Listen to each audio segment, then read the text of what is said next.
ECL এর জামুরিয়া কয়লা খনিতে বিস্ফোরণ, কয়লা তুলতে গিয়া তাতেই বিপত্তি। বাড়িঘরগুলোর অবস্থা দেখুন, বিভিন্ন বাড়িতে খনির কাছাকাছি যে বাড়ি, সেই বাড়িগুলোতে বড় বড় ফাটল ধরেছে, ভেঙে পড়েছে বাড়ির একাংশ কোথাও কোথাও। জামুরিয়ার কাটাগড়িয়ায় খনি এলাকার ঘটনা। আর ইসিএল এর বিরুদ্ধে স্বাভাবিকভাবেই ক্ষুব্ধ ক্ষতিগ্রস্তরা। সরাসরি চলে যাব প্রতিনিধি দীপকের কাছে। দীপক, ইসিএল কি বলছে, কেন এরকম হলো? অবৈজ্ঞানিকভাবে কি তোলার চেষ্টা হয়েছিল? ইসিএলের পক্ষ থেকে জানানো হয়েছে কয়লা খনিতে বিস্ফোরণের জেরে এই ফাটল দেখা দিতে পারে। পরিদর্শন করে পরে এমনটাই কথা জানিয়েছে ইসিএলের আধিকারিকরা। কারণ কিন্তু গ্রামবাসীদের অভিযোগ কি ইসিএলকে বারবারই বলা হয়েছে কি কয়লা খনিতে যে বিস্ফোরণ ঘটানো হচ্ছে কয়লা উত্তোলনের জন্য তার তীব্রতা কমাতে, যার ফলে কিন্তু তীব্রতা না কমানোর ফলে কিন্তু আজকে এই দশা হয়েছে কয়লা খনির আশেপাশে এলাকার বাড়িগুলোতে। একেবারে বাড়ির যে বাউন্ডারি ওয়াল সেই একেবারে কয়লা খনিতে বিস্ফোরণের জেরে ভেঙে পড়েছে, বাড়ি ঘরে ফাটল দেখা দিয়েছে। একেবারেই। কিন্তু ইসিএল কর্তৃপক্ষ কি ক্ষতিপূরণ দেবে, আর্থিক সাহায্য করবে? এটাই এখন প্রশ্ন। ক্ষতিগ্রস্তদের পাশে কি দাঁড়াবে? এই ব্লাস্টিং জন্য এই প্রাচীরগুলো, এই দেয়ালটা পড়ে গেছে।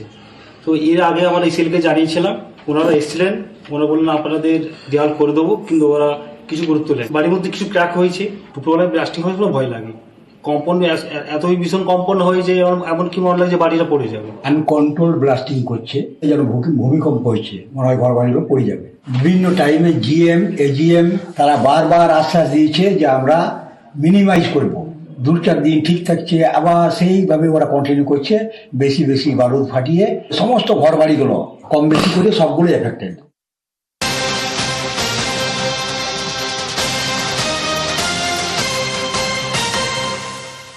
নিউ টাউনে টোটো চালক খুন, সম্পর্কের টানাপোড়েই নেই কি খুন? এই টোটো চালকের দেহ নিউ টাউনে 14 নম্বর ট্যাঙ্কের কাছে পাওয়া যায়। দেহে একাধিক আঘাতের চিহ্ন, মাথা দেহে আঘাতের চিহ্ন একাধিক। সম্পর্কের খুনের পেছনে আর্থিক কারণেরও অভিযোগ পরিবারের। এক দম্পতি সহ 4 জন ধৃত। এই দম্পতি সহ 4 জন, তাদের কি যোগাযোগ রয়েছে এই খুনের সঙ্গে? সরাসরি চলে যাব প্রতিনিধি অনুপের কাছে। অনুপ, এই 4 জনের কিভাবে যুক্ত সুশান্ত ঘোষের খুনের সঙ্গে?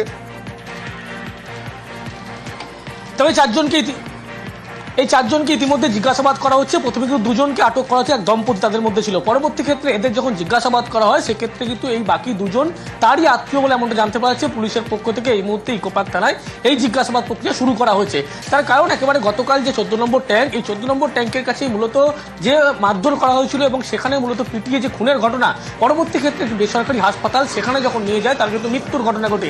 এই যে ঘটনা ঘটেছিল সেক্ষেত্রে কিন্তু একেবারে পুলিশের পক্ষ থেকে যখন গোটা ঘটনা তদন্ত শুরু করা হয়েছে, পরিবারের পক্ষ থেকে লিখিত অভিযোগ দায়ের করা হয়েছিল। আর এখানেই বেশ কিছু তথ্য এর মধ্যে উঠে এসেছিল, বেশ কিছু পরকীয়া তথ্য উঠে এসেছিল। সুশান্ত ঘোষের সঙ্গে কিন্তু এক মহিলার সম্পর্কের কথা উঠে এসেছিল এবং তাকে টোটো কেনার জন্য তার বেশ কিছু টাকা দিয়েছিল, ধার দেওয়া হয়েছিল এবং সেই টাকা বারবার কিছু চাওয়া হচ্ছিল বলে এমনটাই কিন্তু বলা হচ্ছিল। তারপরে এই গোটা ঘটনা ঘটে। যদিও পুলিশের পক্ষ থেকে এই মুহূর্তে 4 জনকে দফায় দফায় জিজ্ঞাসাবাদ করা হচ্ছে এবং যে ঘটনা ঘটেছিল সেই সম্পর্কে কিন্তু আরো কয়েকজনকে জিজ্ঞাসাবাদ করা হচ্ছে। এবং ঘটনাস্থলে কিছুক্ষণ আগেই পুলিশ যখন পৌঁছেছে সেখান থেকে এই যেখানে যে ভারী অস্ত্র দিয়ে আঘাত করা হয়েছিল সেই অস্ত্র খুঁজে গিয়েছিল। পাশাপাশি কয়েকজনকে জিজ্ঞাসাবাদ করা হচ্ছে। ফুটেজ সংগ্রহ করে ঘটনার কিনারা করতে চাইছে ইকোপার্ক থানার পুলিশ। ওকে, আমরা কিছুদিন লোকের মুখে জানতে পেরেছিলাম একটা মহিলার সঙ্গে রিলেশন মতন হয়েছে। ওই মেয়েটা আমার দাদার থেকে 20-30 হাজার টাকা ধার করেছিল, পয়সাটা চেয়েছে, ওই নিয়ে একটা বিরোধী হয়েছে। আমাদের যতদূর মনে হচ্ছে স্বামী স্ত্রী চক্র করেই আমার দাদাকে খুন করা হয়েছে। আর এমন করে মেরেছে যে দেখার মতন না। ও লোক ফিট করে ওইটা করেছে। আমাদের বাড়িতেও কালকে গেছিল, মানে ছেলেটা, তাকে আমাদের এলাকার কোনো ছেলে না, ওকে চিনি না। অন্য লোক দিয়ে আমার বাড়ি থেকে ডেকে নিয়ে ওখানে নিয়ে, ও ছিল ওখানে, ওটা টোটোওয়ালা, ওই টোটো ওখানে সাইডে কত রেখেছে, ওই গলির মধ্যে মেরে দিয়ে ওরই টোটো নিয়ে, আর আমার তো ওখানে পড়ে রয়েছে, ওরই টোটো নিয়ে ওরা পালিয়ে চলে যাচ্ছে। অন্তত 5-6টা কোপ দিয়েছে এখানে এখানে এখানে এখানে। যে মেরেছে তার উপযুক্ত সাজা যেন হয়। গড়বেতায় এক শিশুর অপহরণ। শিশুকে যখন পাওয়া গেল তখন জানা গেল এই রঞ্জন বিশ্বাস তান্ত্রিক এই নাকি অপহরণ করেছে। আর শিশুটিকে পাওয়া গেল সিঁদুর মাখা অবস্থায়। দুজন ধরা পড়েছে এই ঘটনায়। প্রতিবেশীর চিলেকোঠার বন্ধ ঘর থেকে উদ্ধার শিশু।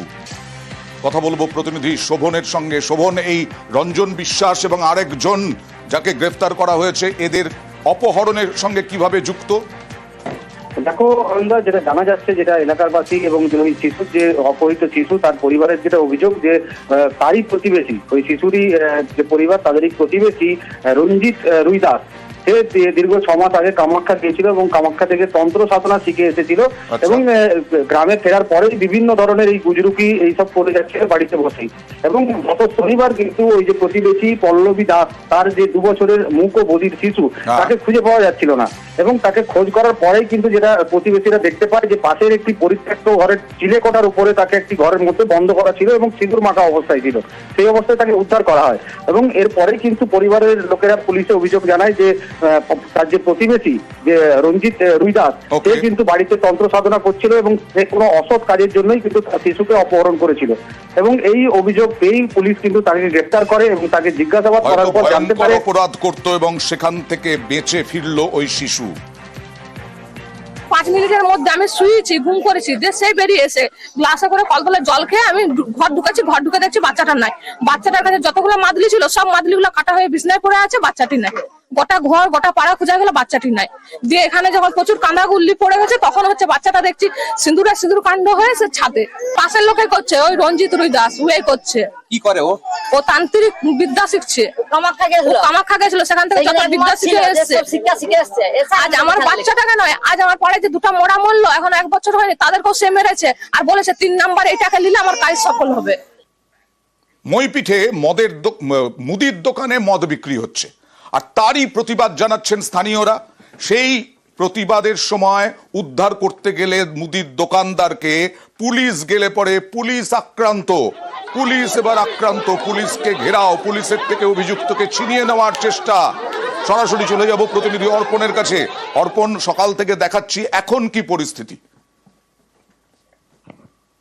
দেখো, পরিস্থিতি অনেকটাই স্বাভাবিক এবং পুলিশের পক্ষ থেকে জানানো হয়েছে এলাকায় কেউ যদি এই মুদির দোকান বা অবৈধভাবে মদ বিক্রি করেন তাদের বিরুদ্ধে কঠোর ব্যবস্থা নেওয়া হবে। আমরা যেটা অভিযোগ, স্থানীয় মানুষজন দীর্ঘদিন ধরে এই যে বিশ্বজিৎ সাউ, যার বিরুদ্ধে অভিযোগ যে মুদির দোকানের পিছনে তিনি মদ বিক্রি করছিলেন দীর্ঘদিন ধরে, এই বিষয়ে এলাকার যারা মহিলারা রয়েছেন, তুমি জানবে যে গ্রামাঞ্চলের দিকে মহিলা সমিতি বা মহিলাদের একটা অংশ তারা প্রতিবাদ করেন যে কোনো অবৈধ কাজে।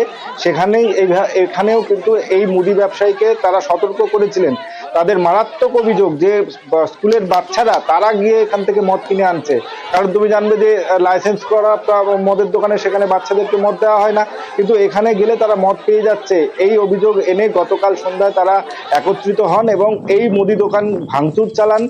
যে মুদির ব্যবসায়ী তাকে মারধর করার খবর পেয়ে ঘটনাস্থলে মইপিঠ থানার পুলিশ গেলে পুলিশকে ঘিরেও বিক্ষোভ দেখান এলাকার যারা মহিলা রয়েছেন এবং মহিলা যখন তাকে উদ্ধার করে নিয়ে